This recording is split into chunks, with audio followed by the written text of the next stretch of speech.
Before we dive in, take a second, hit the like button, subscribe to our channel, and ring the bell so you never miss a daily story.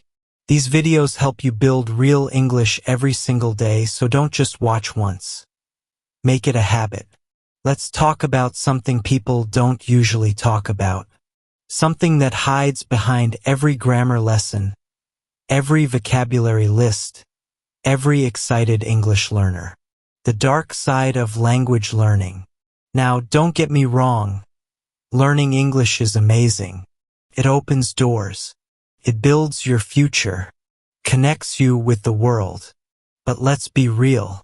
Sometimes it's not fun. Sometimes it's lonely. Sometimes you feel stuck, quiet, invisible. Let me tell you about Mia. Mia was a strong learner. She studied every night. She watched videos. She read stories.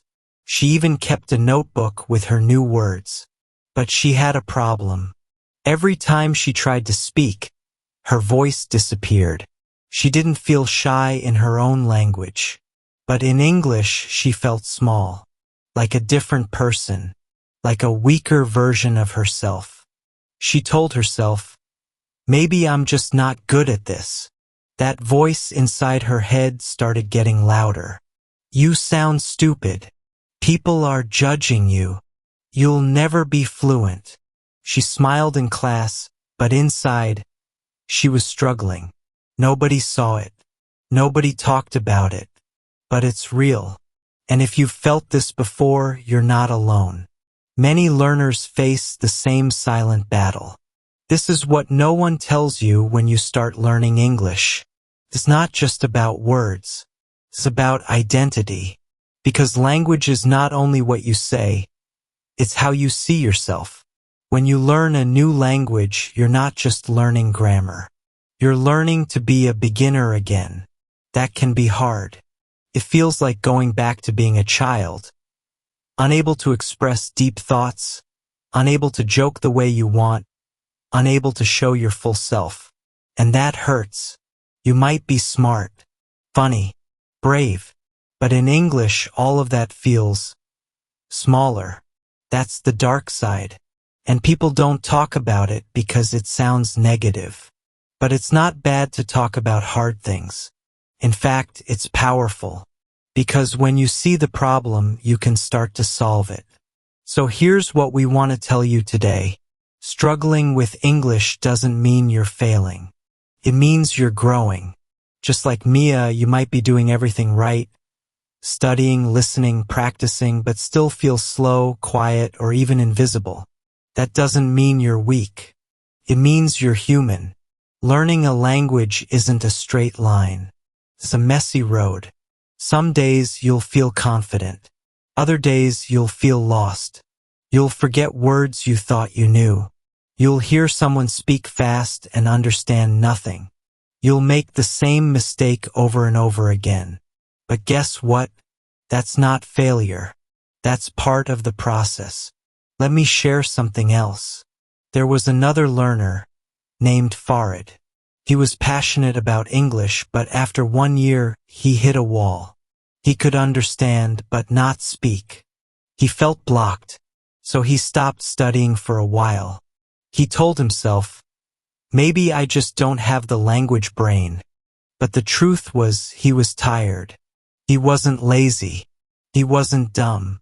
He was burned out. And that's something many learners go through. You push too hard. You try to be perfect.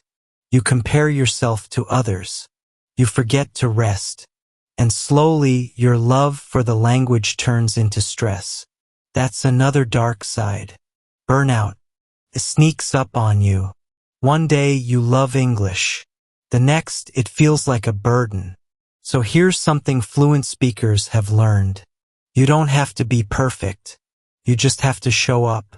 Speak badly. Write slowly. Forget words. It's okay. The goal is not to become perfect. The goal is to keep going, even through the dark days, because they pass. They always do. Mia didn't quit.